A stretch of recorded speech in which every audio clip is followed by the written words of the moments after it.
Ìpàdé pẹ̀lú àwọn gómìnà ìpínlẹ̀ láti lè jíròrò lórí ètò ààbò orílẹ̀-èdè Nàìjíríà.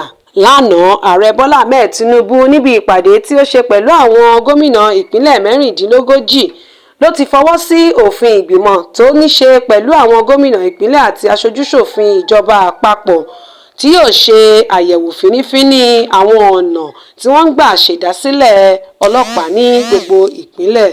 Àwọn tó tún péjọ síbi ìpàdé yìí ni igbákejì ààrẹ Kashim Shettima, olùdámọ̀ràn fún ààbò lórílẹ̀‐èdè yìí, olùyẹ̀wò àgbà fún àwọn ọlọ́pàá, olùdarí àgbà fún àjọ DSS àti àwọn mínísítà kan ní ilé ìgbìmọ̀ ìjọba ìpínlẹ̀ ní Àbújá.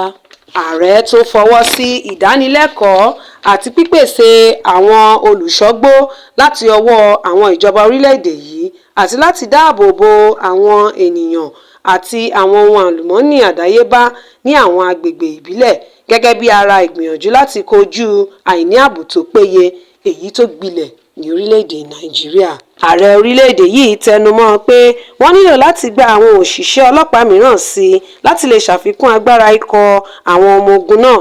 Ó sọ síwájú sí i fún àwọn gómìnà pé ìjọba àpapọ̀ yóò ṣiṣẹ́ pẹ̀lú wọn àti ilé ìgbìmọ̀ orílẹ̀-èdè yìí láti lè ṣe ìlànà kan tí yóò mú àwọn ọlọ́pàá ìpínlẹ̀ pọ̀ sí i dípò àwọn aṣọ́de òru èyí tí wọ́n pè ní vigilante tí wọ́n ń lò ní àwọn ìpínlẹ̀ kọ̀ọ̀kan.